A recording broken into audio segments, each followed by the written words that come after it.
What if the most shocking family secret in American history was not just buried, but systematically erased? This is a story the authorities never wanted you to hear. A tale of a forbidden love so twisted, and a truth so devastating, that it shattered an entire bloodline and left a stain on the land itself. A story so disturbing, it forces us to ask, are some truths better off staying buried? Stay with me, because the mystery of the Lambert Plantation is a story you will want to understand from the very beginning. In the heart of Edgefield County, South Carolina, the year is 1846. The Lambert Plantation, a symbol of wealth and power, is about to become the stage for a tragedy so horrifying, it would be scrubbed from the official records. After the brutal Donovan Lambert dies, his more progressive son, Craig, takes over. He soon becomes captivated by a young, intelligent enslaved woman named Lena who works in the main house. A forbidden romance blossoms under the worried eyes of Craig's mother, Estella, and the plantation's midwife, the wise and knowing Mammy Eliza. Lena becomes pregnant. But what should be a private scandal soon morphs into a waking nightmare. The child is born with severe, shocking deformities and lives only a few hours. Craig is destroyed by grief, obsessively searching for a reason, a curse, a disease, anything to explain the tragedy. The answer, however, is a secret Mammy Eliza has carried for decades. She knows that Lena is not just any enslaved woman. She is, in fact, the illegitimate daughter of the late Donovan Lambert, making her Craig's half-sister. The deformed child was the horrific result of this unwitting incest. Burdened by this terrible knowledge, Mammy Eliza confesses everything to Estella. Estella, in turn, is torn apart by the moral dilemma. Should she tell her son the truth and risk destroying him, or let him live in ignorance? The weight of the secret proves too much, and she reveals the devastating truth to Craig. The revelation shatters Craig's sanity. He becomes a ghost of himself, consumed by guilt and revulsion. The situation reaches a new peak of horror when Lena discovers she is pregnant again. Upon learning of this second pregnancy, Craig, in a final, frantic breakdown, reveals their true relationship to her. This ultimate truth destroys Lena. In her despair, she begs Mammy Eliza for an abortion to end the cursed pregnancy. The traumatic procedure leaves her weak and broken. The final act of this tragedy occurs during a violent confrontation between Craig and Lena, which ends with Craig killing Lena and then turning the gun on himself. The local sheriff, to protect the family's reputation, covers the entire incident up, labeling it a murder-suicide due to temporary madness. The incest, the deformed child, the abortion, all of it is buried. Estella dies of a broken heart months later. The plantation, passing through many owners, gains a reputation for being haunted, a place of whispers and cold spots, until the main house mysteriously burns to the ground. This story forces us to confront a chilling question: did the pursuit of truth cause the destruction, or was it the original sin of Donovan Lambert that doomed his bloodline? The ruins of the Lambert Plantation stand as a silent testament to a horror that was meant to be forgotten forever. Nestled in the heart of Edgefield County, South Carolina, in the year 1846, the sprawling plantations that defined the landscape held within their boundaries secrets that were never meant to see the light of day. Among them, the Lambert Plantation stood out, not just for its vast expanse of land, but for the impeccable, untarnished reputation of the family who owned it. But what transpired on this property during the bitter winter of 1846 defies all human understanding. A terrible discovery concerning bloodlines would trigger a sequence of events so profoundly disturbing that the local authorities did everything in their power to bury the truth right along with the bodies. Official documents were altered, witnesses were silenced, and one of the most shocking tragedies in American history was systematically erased from the public record. The story I'm going to share with you today is one of the most disturbing I have ever encountered, a harrowing tale of family secrets and forbidden love. It's a narrative that exposes how buried truths can violently resurface, capable of destroying entire generations, revealing that some revelations are simply too heavy for the human soul to bear. Before we go any deeper, I want to know, tell me in the comments, where are you tuning in from today? And if this is your first time with us on this channel, don't forget to subscribe for more stories that uncover history's darkest chapters. Now, let's pull back the curtain together on the secrets the Lambert family tried to bury forever. The Lambert Plantation had been established back in 1798 by Donovan Lambert, an English immigrant who arrived in South Carolina with grand ambitions and precious few moral scruples. For nearly 5 decades, he built a formidable agricultural empire founded on rice and cotton, all cultivated through the forced labor of more than 200 enslaved people. His exceptional brutality was known far beyond the boundaries of his own property. He was a man who viewed his slaves as absolute property, with not an ounce of consideration for their basic humanity. In 1845, at the age of 72, Donovan Lambert died of what were called natural causes, leaving the entire plantation to his one and only legitimate son, Craig Lambert. Craig, then 28 years old, had been educated at the finest schools in the North. He returned to the South with ideas that were slightly more progressive than his father's. He assumed control of the property and did implement some small improvements in the slaves' living conditions, not out of any genuine compassion, mind you, but because he believed that healthier workers would inevitably be more productive. The main house itself was an imposing 2-story structure built in the Grand Georgian style. Its interior was lavishly decorated with furniture imported directly from Europe, a blatant display of the immense wealth the family had accumulated over decades of relentless exploitation. During his first few months in charge, Craig couldn't help but notice a young enslaved woman who worked in the main house. Lena, as she was known, was just 19 years old and possessed a striking presence that immediately distinguished her from the other domestic workers. There was something in her eyes, a sharp, perceptive intelligence and a natural dignity that persisted despite her horrific condition, that relentlessly drew his attention. Lena had arrived at the plantation as a small child, sold by a slave trader out of Charleston when she was only 8 years old. She grew up working in the main house, learning the most refined domestic tasks under the direct supervision of Estella Lambert, who was Craig's mother. Estella Lambert was 58 years old, a widow since Donovan's death. She had married young to a man much older than herself and spent decades living under his oppressive shadow. While she maintained all the social conventions of her time, her husband's death had relieved some of that constant, suffocating pressure under which she had existed. The attraction between Craig and Lena developed slowly during the autumn of 1845. Their initial interactions were strictly professional, but they gradually evolved into something more, interpersonal, private conversations. Craig discovered that Lena had a truly unique way of seeing the world, a perspective born from her harsh experiences and keen natural observations, a level of perceptiveness he rarely encountered in anyone. Estella watched this development with a heart full of growing concern. She recognized all the signs of a budding romantic interest and she deeply feared the consequences. Relationships between masters and slaves were, tragically, common, but they rarely, if ever, ended well for anyone involved. As the winter of 1845 set in, Craig began visiting Lena in her quarters at the back of the main house. At first, he used professional pretexts, but these visits gradually became more and more personal. Lena found herself trapped in an impossible position. As a slave, she held no power to refuse Craig's attentions, but she also couldn't deny that she felt a genuine, confusing connection with him. The other slaves in the main house began to notice Craig's frequent visits. Discreet whispers started to circulate among them, but no one dared to comment openly about the dangerous situation. The rigid, unforgiving hierarchy of the plantation kept everyone in a state of fearful silence. Estella tried to intervene discreetly, creating small obstacles to their meetings and talking to Craig about the profound impropriety of his behavior, but her efforts were largely ignored. Craig had utterly convinced himself that his feelings for Lena were genuine and that she reciprocated them completely voluntarily, blindly ignoring the brutal power dynamics that made any notion of true consent an absolute impossibility. Then, during the spring of 1846, the relationship became physically intimate. Lena became pregnant in May, a discovery that brought both joy and sheer terror in equal, devastating measures. Craig was euphoric at the mere prospect of having a child, while Lena understood all too well the dangerous, life-threatening implications of her situation. The pregnancy was kept a strict secret, known only to Craig, Estella, and Mammy Eliza, an older enslaved woman who served as the plantation's trusted midwife. Mammy Eliza was 58 years old and possessed a natural authority among the enslaved people, an authority built on her vast experience and the deep wisdom she had accumulated over decades.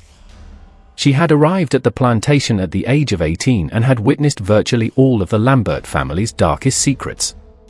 Craig began making grandiose, impossible plans, talking about freeing Lena and legally recognizing the child as his own. His romantic fantasies completely ignored the harsh legal and social realities that made such dreams practically impossible in South Carolina in 1846. State laws explicitly prohibited the legal recognition of children born from relationships between masters and slaves. During the summer, the pregnancy became more visible. Craig created an elaborate story about Lena needing special medical care, a fiction meant to justify her more frequent presence in the main house. The situation created palpable tensions as the other slaves began to suspect the true nature of the relationship. In the final months of her pregnancy, Lena developed complications that deeply worried Mammy Eliza. The young woman was under extreme emotional stress, torn apart between her confused feelings for Craig and the grim understanding that her situation was fundamentally, inescapably dangerous.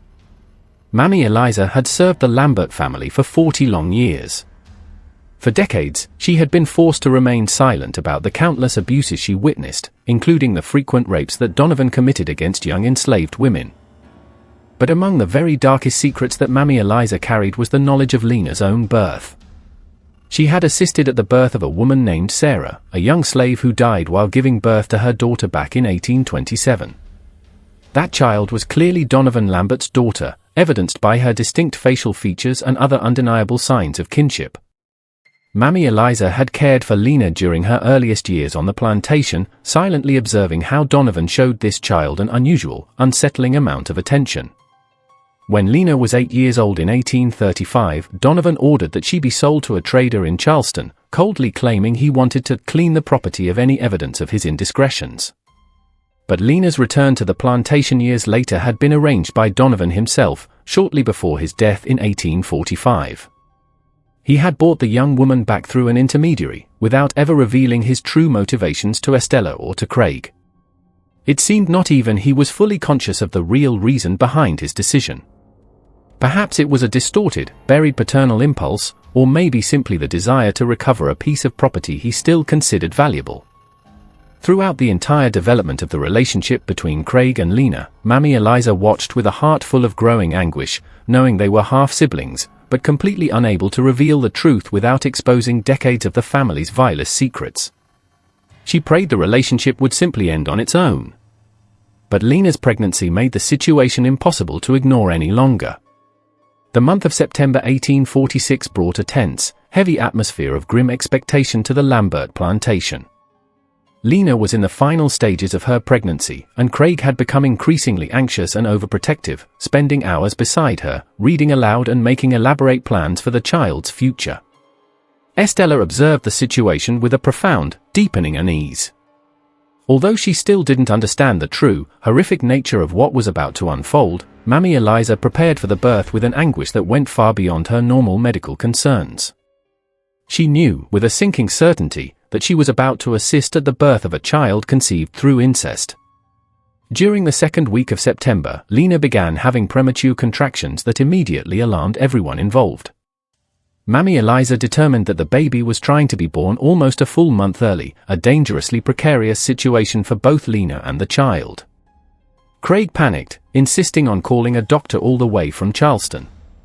But Estella managed to convince him that doing so would create a scandal capable of destroying the family's reputation forever. They would have no choice but to trust Mammy Eliza's experience. The labor lasted for almost 24 agonizing hours, a period during which Craig remained pacing helplessly in the hallway. In the first few hours, Lena screamed in pain so intensely that it echoed through the main house, alarming the other slaves. Estella remained in the room with Lena, holding her hand and offering words of encouragement, completely unaware of the terrible knowledge that Mammy Eliza carried. As the labor progressed, Mammy Eliza began to notice deeply worrying signs. The baby's position wasn't correct, and Lena was losing more blood than was normal. In the early morning hours, when the birth finally progressed to its final stages, Mammy Eliza made a discovery that confirmed her very worst fears.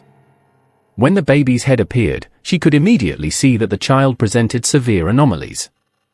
The baby was born with malformations that shocked even Eliza, a woman who had assisted in hundreds of births. The child had irregular facial features, partially developed limbs, and other anomalies that made its appearance deeply disturbing. The skull presented an abnormal shape, and the arms and legs showed clear, heartbreaking incomplete development. Mammy Eliza recognized the signs.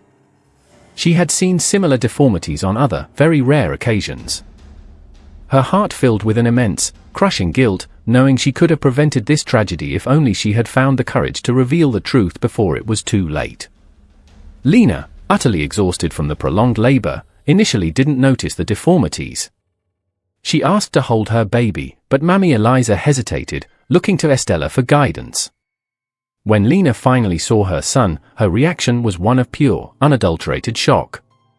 She screamed and tried to get away from the child, refusing to believe she had given birth to something so terribly deformed. Craig, hearing the renewed screams, forced his way into the room.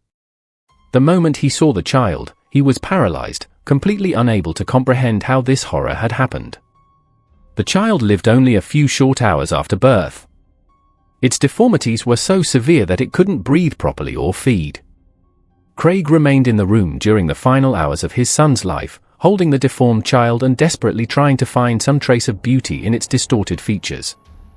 When the child finally died, Craig insisted on holding a proper funeral. Despite Estella's frantic objections, he commissioned a small oak coffin from the plantation's carpenter and personally chose a location in the slave cemetery for the burial.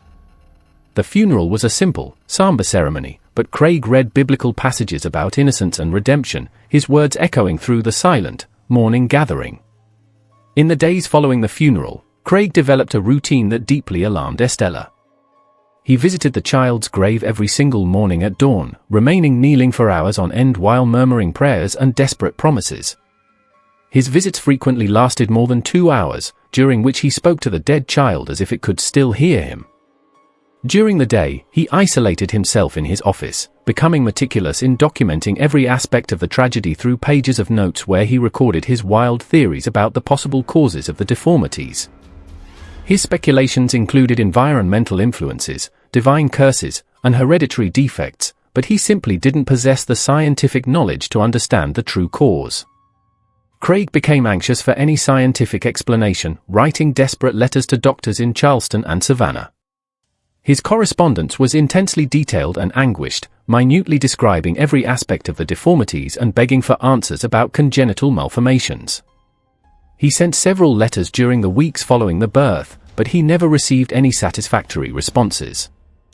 The medicine of that era simply didn't offer adequate explanations for such tragic cases. Lena entered a state of profound melancholy, refusing to speak or eat properly, remaining lying down with her eyes fixed blankly on the ceiling. She constantly murmured about divine punishment and unconfessed sins, while Estella tried to care for her without understanding the true source of her apparent guilt. Mammy Eliza observed everyone suffering while carrying the unbearable burden of her secret knowledge. She knew exactly why the child had been born deformed, but revealing the truth would mean exposing decades of family secrets and potentially destroying what little remained of the Lambert family. Then, during a particularly difficult night when Craig directly confronted Estella, demanding answers about the possible causes of the tragedy, Mammy Eliza made a decision that would change everything forever. She could no longer bear to watch the family destroy itself in ignorance when she alone possessed the answers they so desperately sought. Mammy Eliza sought out Estella privately and, with immense reluctance, began to reveal the secret she had kept locked inside for decades. She told her about Donovan's horrific abuses, about Lena's true birth, and about the real identity of the young woman Craig had taken as a lover. The revelation hit Estella like a physical lightning strike. She initially refused to believe it, but Mammy Eliza provided specific, undeniable details that simply couldn't be contested. She described Lena's birth, her mother Sarah's death, and the precise circumstances of her sale as a child. Estella immediately understood the devastating implications of the revelation. Craig had become romantically involved with his own half-sister, and the deformed child was a direct, horrifying result of this consanguineous union. The understanding of this truth made her physically ill. Mammy Eliza begged Estella to keep the secret, arguing that revealing the truth would only cause more suffering. But Estella now found herself trapped in an impossible moral dilemma. She possessed the answers Craig was seeking, but those very answers had the power to completely destroy his sanity. The pressure of maintaining this terrible knowledge began to affect Estella immediately. She developed a severe insomnia, lost her appetite, and was consumed by a constant anxiety that left her unable to function normally. Craig noticed the drastic change in her behavior and began to suspect she was hiding important information from him.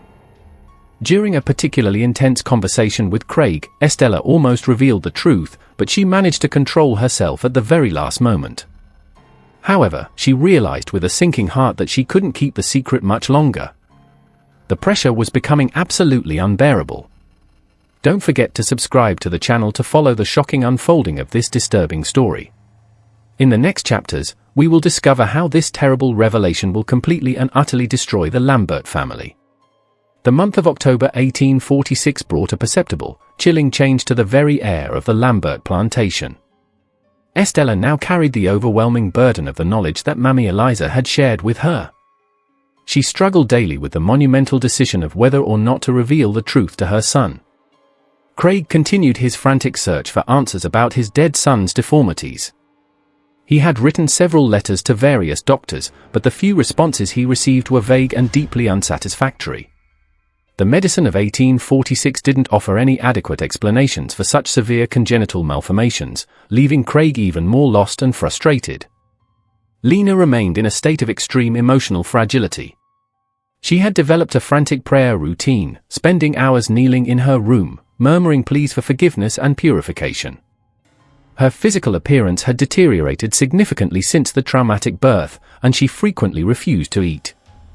Estella observed the suffering of both Craig and Lena, knowing she possessed the answers that could explain their tragedy, but fearing the devastating consequences of revealing them. The burden of the secret was now systematically destroying her own mental health. Then, during a particularly cold October morning, Estella finally made the decision that had tormented her for weeks. She could no longer bear to watch Craig destroy himself, searching for answers that she already held. She called Craig for a private conversation in her office, a place where they could speak without any risk of being overheard. Craig entered the office with high expectations, hoping his mother would finally provide some useful information about the possible causes of the tragedy. He was not even remotely prepared for what he was about to receive. Estella began her revelation hesitantly, explaining that Mammy Eliza had shared with her information about Lena's past, secrets she had kept for decades. She spoke about how Mammy Eliza knew family secrets that dated from long before Craig was even born. Then, with immense difficulty, Estella revealed that Lena wasn't just a common slave, but had a direct, blood connection to the Lambert family that made her relationship with Craig deeply, fundamentally problematic. She explained that Lena was, in fact, Donovan Lambert's daughter, making her Craig's own half-sister. The revelation hit Craig like the most devastating physical blow. His body reacted immediately to the shock. He began to tremble uncontrollably, his hands shaking violently. A cold sweat covered his forehead while his breathing became irregular and gasping. He gripped the office desk just to keep from collapsing, his knees giving way under the sheer impact of the truth. Craig initially refused to believe it, claiming his mother was being deceived by false information from Mammy Eliza. The idea that he had become romantically involved with his own sister was simply impossible for his mind to accept. His words came out broken, his voice failing as he tried to form any coherent arguments against the revelation. Estella provided the damning details that Mammy Eliza had shared with her. She explained how Mammy Eliza had assisted at Lena's birth in 1827, how Lena's mother had died during childbirth, and how Donovan had coldly ordered the child to be sold when she was 8 years old, all to hide the evidence of his paternity. This gradual, horrifying understanding of the truth brought a wave of nausea that left Craig physically ill. He vomited violently right there in Estella's office, his body rejecting the reality as much as his mind was. The full, monstrous extent of his actions became clear in the most devastating way possible. Craig began to connect the dots in an agonizing cascade. His son's severe deformities now made a terrible, awful sense. They were the direct result of the consanguineous relationship between him and Lena. The child had paid the ultimate price for the sins they had committed completely unconsciously. The revelation also explained why Mammy Eliza had seemed so anguished during the pregnancy and birth. She had known from the very beginning that the child would be cursed by the circumstances of its conception, but had been unable to prevent the tragedy without revealing the secret she had sworn to keep for decades. While Craig struggled to accept this horrific revelation, the plantation's daily routine began to reflect the deep tension that now permeated the main house. The enslaved people noticed that work in the fields was being supervised inconsistently, with Craig frequently absent from his responsibilities.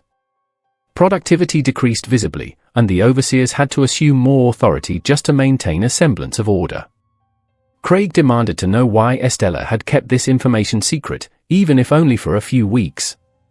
He accused her of allowing him to continue suffering in ignorance when she possessed the answers he so desperately sought. His anger was fueled by a toxic mixture of guilt and profound shock.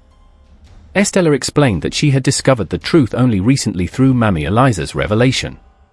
She had struggled intensely with the decision of whether to tell him or not, fearing that the truth could completely destroy his sanity. Her hesitation, she pleaded, had been motivated by love and concern, not by any malice. The discussion between mother and son became intensely heated, with Craig alternating between anger directed at Estella and utter revulsion directed at himself. He couldn't decide whether to blame his mother for not revealing the truth immediately, or for revealing it to him now. Craig eventually left the office in a state of profound shock, wandering the property for hours, avoiding any contact with Lena or anyone else as he tried to process the full extent of the situation. In the days that followed, Craig entered a severe melancholy that left him practically non-functional. He refused to eat properly, slept very little, and spent hours just staring at nothing. Estella tried to care for him, but he rejected every single attempt at consolation.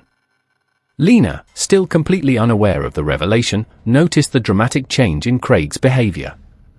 She tried to approach him to offer comfort, but he avoided her completely, unable to even look at her without feeling a fresh wave of nausea. Craig's avoidance confused and deeply hurt Lena. She interpreted his behavior as a rejection related solely to their son's death. She did not understand that there were much deeper, more disturbing reasons for his change in attitude. Craig began obsessively reviewing his entire relationship with Lena, reinterpreting every intimate moment through the terrible, new lens of his understanding. Memories that had once been precious to him now became sources of pure revulsion. During a particularly difficult night, Craig confronted Estella again, this time demanding to know if Lena was aware of her true identity. When Estella confirmed that Lena didn't know she was Donovan's daughter, Craig entered a new, deeper level of anguish. The idea that Lena was innocent of any knowledge about the incest made the situation even more agonizing for him. He had destroyed his own sister's life without her even knowing they were related. The guilt became completely overwhelming. Craig began to consider revealing the truth to Lena, but Estella begged him not to do it. She argued that Lena had already suffered enough with the loss of the child and that this additional revelation could destroy her completely. This new conflict, about whether or not to reveal the truth to Lena, created yet another source of tension between Craig and Estella. Craig felt that Lena had the right to know, while Estella believed that some truths were simply too heavy to ever be shared. During this period, Craig developed a dark fixation with the ideas of redemption and divine punishment. He spent hours reading biblical passages about incest and sin, desperately seeking some form of expiation for his involuntary, yet devastating, acts. The month of November 1846 arrived at the Lambert Plantation, heavy with an unshakable tension. Craig had spent weeks in a profound melancholy, alternating between moments of furious denial and agonizing acceptance of the truth about his relationship with Lena. Estella's revelation had created an irreparable fracture in the family dynamic. Craig could no longer look at Lena without feeling a toxic mixture of love, revulsion, and self-condemnation. Every memory of their previous intimacy now filled him with nausea and an overwhelming guilt. Lena, still unaware of the true reason behind Craig's dramatic change, had developed her own disturbing coping mechanisms. She spent hours preparing tiny baby clothes as if expecting her dead child to somehow return to her. Her hands worked meticulously on these small garments, embroidering delicate details while she hummed lullabies to a son who would never, ever hear her voice.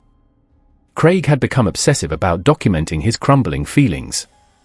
He constantly wrote in a private diary, recording his internal struggle and his vague, desperate plans to find some form of redemption or escape. His notes revealed a mind that was rapidly deteriorating, alternating between rational analyses of his situation and incoherent ramblings about divine punishment and expiation. During this time, Craig developed a particularly disturbing fixation, the idea that he and Lena could somehow purify their relationship through shared suffering and penance. He spoke about moving to a remote location where they could live together as siblings, completely denying any romantic aspect of their past. His plans were vague and utterly unrealistic, but they offered him a fragile fantasy of escape from his unbearable reality. Lena, tragically, interpreted Craig's strange comments about purification and new life as signs that he was planning a renewed future for them both. She didn't understand that his words were motivated by revulsion and guilt, not by love or hope. In her innocence, she saw these comments as promises that they would, together, overcome the tragedy of losing their son. Craig's physical health continued to deteriorate in visible and alarming ways. He had lost a significant amount of weight, developed a persistent hand tremor, and had begun talking to himself during his solitary walks around the property. The slaves began to actively avoid him, whispering that the young master was going mad. Whispers circulated among them about the ghost-talking master who cried over empty graves. Estella, desperate to help her son, attempted various strategies to ease his suffering. She organized visits from Craig's old friends from the north, hoping that familiar company might distract him from his obsession. When that failed, she tried to convince him to travel to Charleston for a few weeks, arguing that a change of environment could help his recovery. Estella even considered calling a doctor to examine Craig, but she feared that doing so could expose the family's terrible secrets to the outside world. Her every attempt to create normalcy, regular meals, social activities, plantation responsibilities, was systematically rejected by Craig, who seemed determined to isolate himself completely from the world. Then, during a particularly difficult night, Craig confronted Estella with a shocking and dangerous proposal. He told her he wanted to tell Lena the truth about her identity, believing that only through a complete confession could they ever find some form of peace or redemption.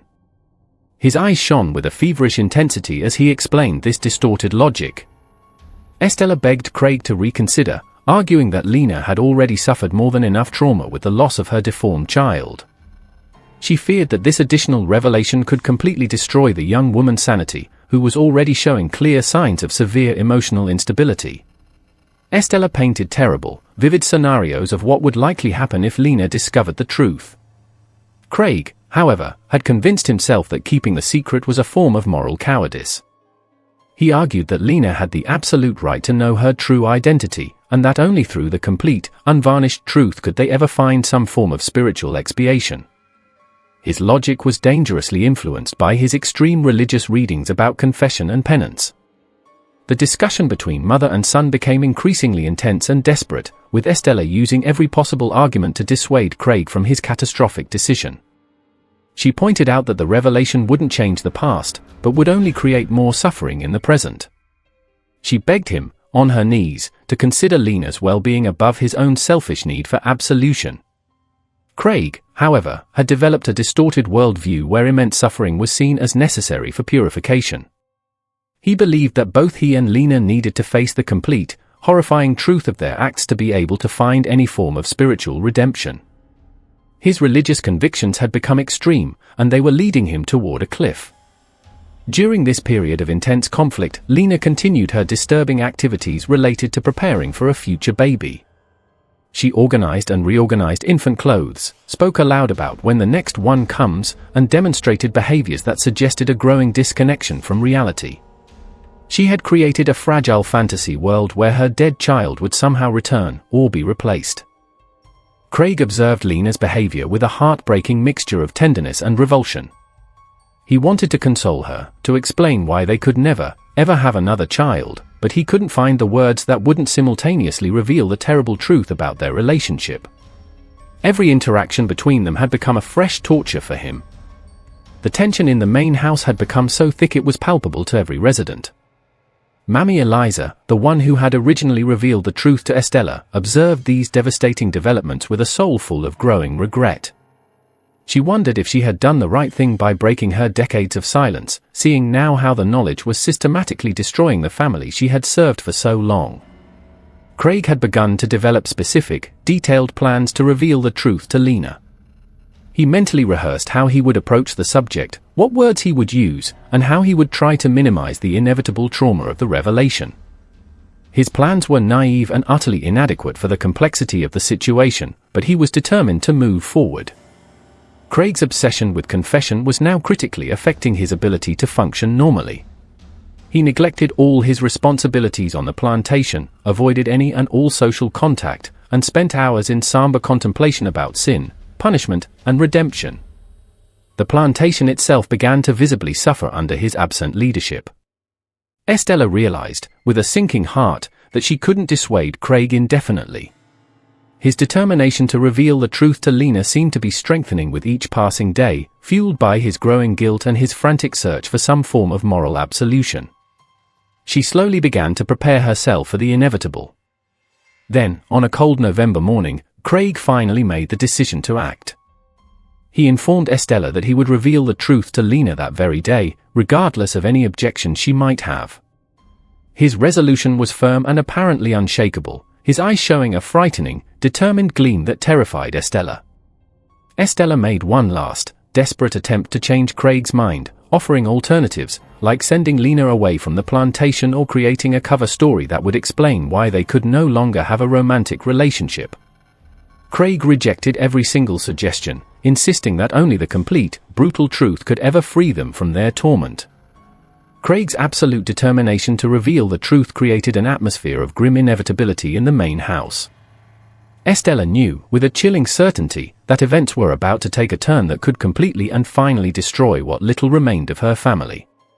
She braced herself for the devastating consequences that were now surely coming. The end of November 1846 brought with it an atmosphere of finality that seemed to weigh over the entire Lambert plantation like a heavy shroud. Craig had become a somber, ghostly figure, wandering the property with the distant gaze of a man fighting internal demons that no one else could see or possibly understand. The mental pressure he had faced since Estella's revelation had now reached a critical, breaking point. For 3 full weeks, he had alternated between furious denial and moments of agonizing acceptance. This relentless internal battle was destroying his sanity in a visible and terrifyingly irreversible way.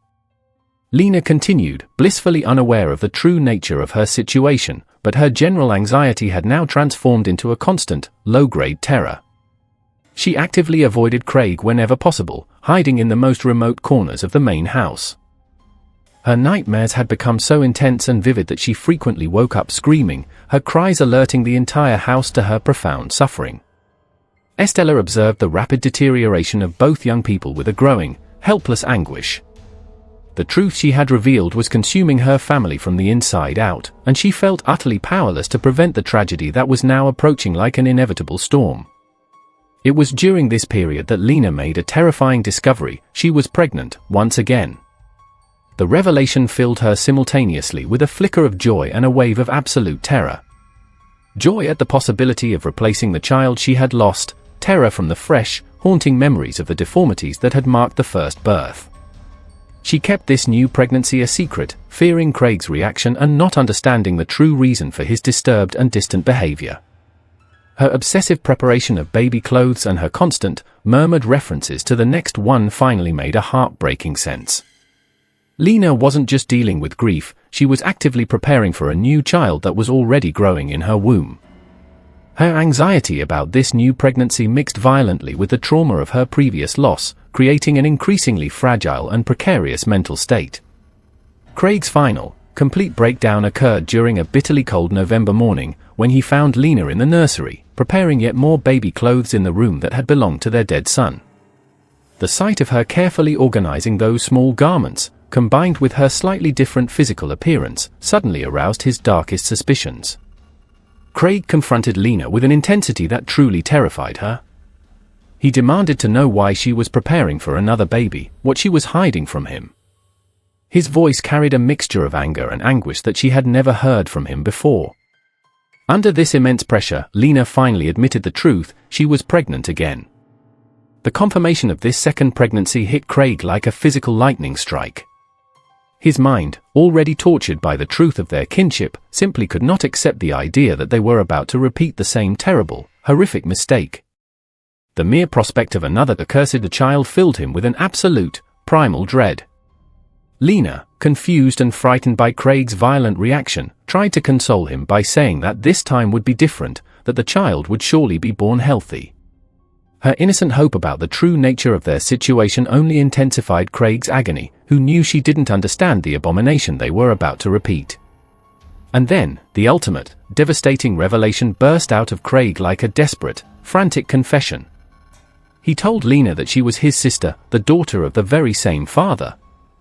He explained that the child they had lost was the direct product of a union that should never, ever have happened, and that this new child would be equally cursed, equally monstrous. His words came out broken, mixed with violent sobs and uncontrollable bodily tremors. Lena reacted to this revelation with absolute, mind-shattering shock. She initially refused to believe him, claiming he was lying or had gone completely mad. But when he provided specific, undeniable details about her own childhood, about her sale as a child, about the precise circumstances of her birth, the devastating truth began to dawn on her, slow and horrible. The full understanding of this reality hit Lena like the most brutal physical blow. She entered a state of pure panic that made her vomit violently, her body rejecting the truth as much as her mind was. She screamed that it was impossible, that God would never allow such an abomination, that there had to be some kind of terrible mistake. Craig, seeing the utter shock and horror in her eyes, tried feebly to console her. But his own all-consuming guilt and anguish made his efforts useless, pathetic. He had just destroyed the only person he had ever truly loved by revealing a truth that should have remained buried forever. His attempt at comfort only served to intensify Lena's panic and revulsion. Lena fled the room in a state of total affliction, running blindly through the corridors like a tormented soul. She screamed about purification and sin, words that echoed off the walls and alerted the entire property that something cataclysmic had just occurred. Her hands instinctively moved to her belly, where the cursed child was growing. Estella found Lena in the garden, kneeling in the cold dirt, digging at the ground with her own bare hands as if trying to bury herself alive. She was murmuring frantic prayers and begging God for forgiveness for sins she never even knew she had committed. Her mind had broken, utterly and completely, under the dual impact of the revelation and the dread of carrying another child of incest. In the days that followed, Lena entered a state of profound melancholy that left her practically catatonic. She refused to eat, to speak, or to leave the confines of her room. When she was forced to interact, she would only repeat, over and over, that she was dirty and that she needed to clean the bad blood growing inside her. Craig, utterly devastated by Lena's reaction, now entered his own final, mental collapse. He had destroyed his only source of happiness by revealing a truth she could never bear. His guilt now transformed into a dark obsession with finding a way to fix the unfixable thing he had broken. The situation reached a new, terrifying level of affliction when Lena, in a moment of terrible, painful lucidity, sought out Mammy Eliza.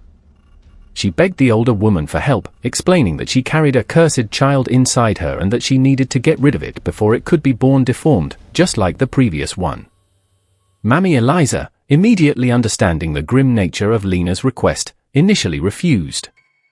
She knew that preparing abortive remedies was incredibly dangerous, especially for a woman in such a critically fragile mental state. But Lena's affliction was so intense, so absolute, that the older woman's resolve eventually crumbled. Mammy Eliza prepared a potent mixture of herbs she knew, plants that enslaved women had used in secret for generations when they could not bear to bring more children into a life of bondage. She warned Lena about the severe risks and the immense pain that would surely follow. Lena consumed the mixture prepared by Mammy Eliza without a moment's hesitation, determined to be rid of the child she now saw as a literal abomination. The remedy caused her intense, cramping pain and heavy bleeding. But she endured everything with a grim determination that frightened even the experienced Mammy Eliza. Craig discovered what had happened when he found Lena writhing in agony in her room, her clothes stained with blood. Mammy Eliza, forced to explain, revealed through tears that Lena had taken remedies to terminate the pregnancy. This final revelation hit Craig like a death sentence for any last, lingering hope of redemption. The discovery that Lena had chosen to abort their child unleashed Craig's final, unrestrained fury. He saw this act as a complete rejection not only of him, but of any possibility of ever correcting their past mistakes. His mind, already fractured, finally shattered completely. Craig confronted Lena in her room during a stormy November night. He demanded to know why she had done this, why she had killed their son, why she had destroyed any last chance of them finding a way to move forward. His anger was fueled by both guilt and anguish, his words coming out as furious, incoherent accusations. Lena, still weak and bleeding from the effects of the abortion, tried to explain that she would not, allow another cursed child to come into the world. She said she would rather die than give birth to another monster as a result of their terrible sin. Her words were like sharp stabs to Craig's already mortally wounded heart, confirming his very worst fears about how she now saw him and their relationship. The argument between Craig and Lena escalated into something Estella could hear clearly from the floor below. Muffled screams and the sound of furniture being violently knocked over echoed through the main house for several long minutes, followed by a sudden, deeply disturbing silence that profoundly alarmed her. Estella climbed the stairs with a heart full of growing apprehension, calling out for both of them without getting any answer. The second-floor hallway was in absolute, eerie silence, but she could feel in her bones that something terrible, something final, had just occurred. The door to Lena's room was slightly ajar, revealing only darkness within. When Estella pushed the door open and entered the room, the scene she found there left her utterly paralyzed. Lena lay lifeless on the floor in her expanding pool of blood, her head bent at an impossible angle against the hard stone of the fireplace. The room showed clear, undeniable signs of a violent struggle, overturned furniture and scattered personal objects everywhere. Craig was kneeling beside her body, holding a revolver with violently trembling hands. His face was streaked with tears and speckled with blood, his eyes completely vacant, disconnected from any semblance of reality. He was staring fixedly at Lena as if he could no longer comprehend what he had just done. Estella tried to approach him, calling her son's name softly, but Craig raised the revolver toward her with a sudden, jerky movement. He murmured incoherent words about sin and redemption, about not being able to live with the weight of what he had done. His voice was utterly unrecognizable, distorted by a final, consuming madness. Before Estella could react, before she could even try to stop him, Craig turned the gun on himself. The single gunshot echoed through the main house like a clap of thunder, and Craig's body collapsed instantly right beside Lena's. Estella was left completely alone in the room, surrounded by the bodies of her children, unable to process the full, horrific extent of the tragedy. Estella remained motionless for what felt like an eternity, looking at Craig and Lena's bodies in a state of absolute, paralyzing shock. The silence that followed the gunshot was deafening, broken only by the sound of her own irregular breathing and the choked sobs that began to escape from her throat. The room itself told a grim story of final, desperate violence. Lena had been pushed with tremendous force against the stone wall of the fireplace, the fatal impact breaking her neck instantly. Darkening marks on her arms indicated she had been grabbed brutally before her fall. The position of her body and the unnatural angle of her head confirmed that her death had been immediate. Craig had used his father's old revolver, a weapon that Donovan had kept in his bedside table and that Craig had kept as a dark memento. The shot had been terrifyingly accurate, piercing his right temple and ending his suffering in an instant. Estella also found evidence of the recent abortion, blood-stained clothes hidden under the bed, confirming that Lena had undergone significant physical trauma just days before. These grim findings helped explain the critically deteriorated mental state of both young people in their final days. The room also revealed haunting signs of Craig's obsession. Torn pages from religious books were scattered across the floor, some with frantic notes about sin and punishment written in a trembling hand. His personal Bible was open to passages about incest and divine condemnation, with several verses violently underlined. Mammy Eliza was the first to arrive at the room, having been drawn by Estella's subsequent, piercing screams. When the older woman saw the horrific scene, she immediately understood that the tragedy she had feared from the very beginning had finally been consummated. She helped a nearly catatonic Estella move away from the bodies and guided her down to the lower floor. In the hours that followed, Estella tried, and failed, to accept the horror of what she had witnessed. She understood, with a crushing clarity, that her decision to reveal the truth about the kinship had been the trigger for the sequence of events that led directly to the total destruction of her family. Her choice to tell Craig had become the direct cause of this unimaginable tragedy. The county sheriff, William Hartwell, was called to the plantation the next morning. He had known the Lambert family for decades and was immediately determined to protect their once-storied reputation at all costs. His subsequent investigation was deliberately superficial, more interested in covering up the scandal than in discovering the complete, sordid truth. Hartwell gave the scene only a brief examination, noted the positions of the bodies, and listened to Estella's basic, sanitized account of finding Craig and Lena already dead. He pointedly did not ask any probing questions about the circumstances that led to the tragedy, satisfied to officially classify the events as a murder followed by a suicide, motivated by temporary mental imbalance. The official report made no mention whatsoever of incest, the deformed child, or the terrible circumstances that had led to the final confrontation. The real truth was buried right along with the bodies, sealed by a silent, grim pact between Estella, Mammy Eliza, and the complicit sheriff. Craig and Lena were buried in separate cemeteries, forever divided even in death. Craig was laid to rest in the formal Lambert family cemetery. Lena was buried in the slave cemetery, where their first, deformed child already rested. Even in their final repose, the rigid social conventions of the time kept the half-siblings apart, perpetuating the very division that had defined, and doomed, their lives. Craig's funeral was a formal, somber ceremony attended by all the prominent county families, who came to offer their stiff condolences to Estella. No one publicly questioned the circumstances of his death, everyone accepting the official version of temporary madness. The local reverend spoke in vague terms about the fragility of the human mind and the mysterious ways of the divine. Lena's burial was a simple, stark ceremony attended only by Mammy Eliza and a handful of the plantation slaves. She was placed in a simple, unmarked grave near that of her child, without a headstone or any marking to indicate her identity. Her entire life and tragic death were thus reduced to a painful anonymity, as if she had never truly existed at all. Estella Lambert lived only 6 more months after witnessing the deaths of both her children.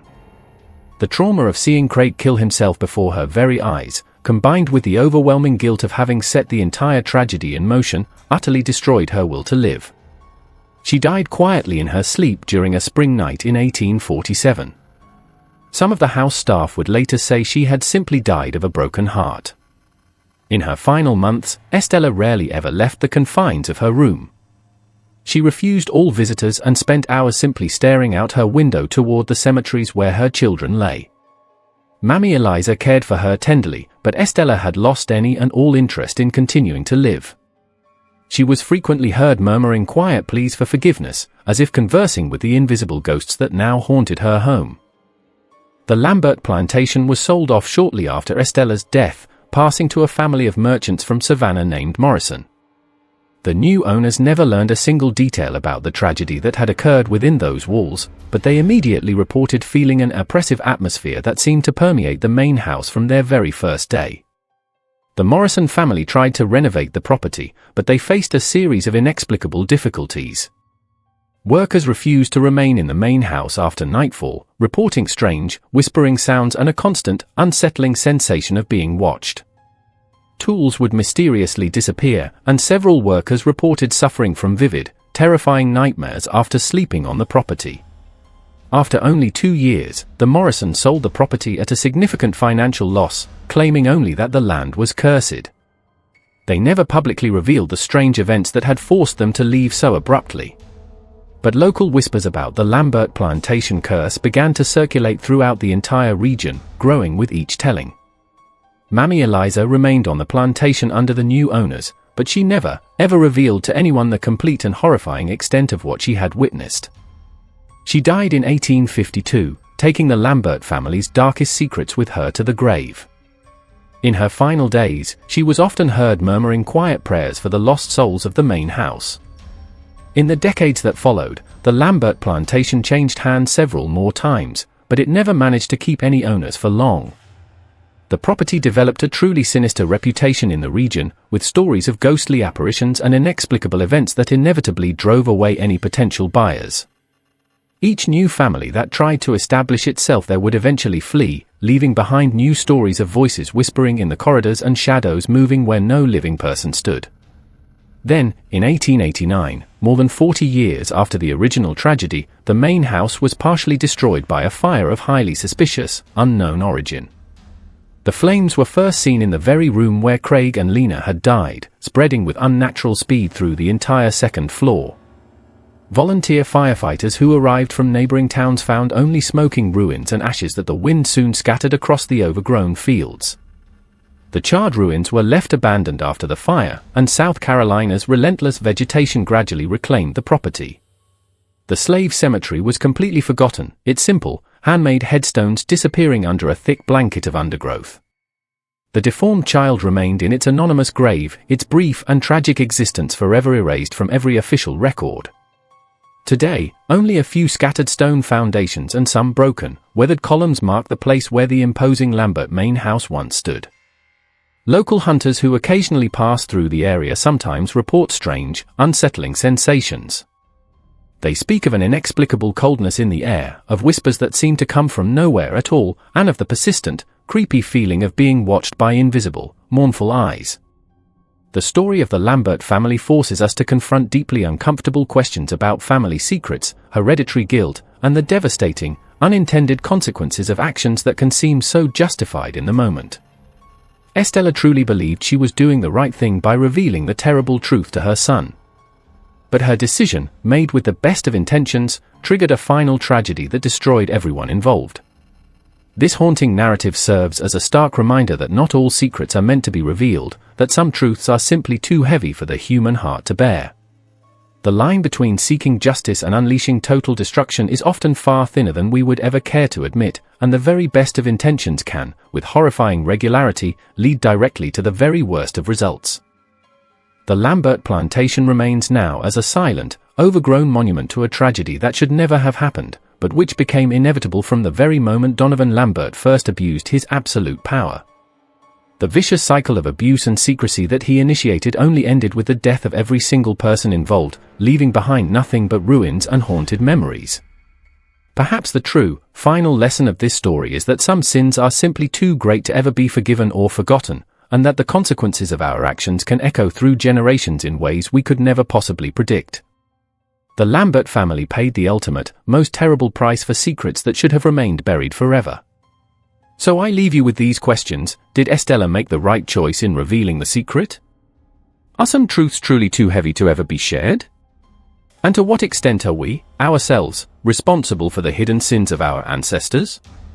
These are the questions that haunt not only the tragic memory of the Lamberts, but all of us who dare to hear their story. The Lambert plantation today is just ruins, slowly being consumed by the South Carolina vegetation, but its story remains alive, a somber, chilling reminder of the horrors that can hide behind the most respectable of facades. Some truths, once revealed, can never be forgotten or forgiven. They only destroy everything in their path, leaving behind nothing but ashes and eternal regret in their wake.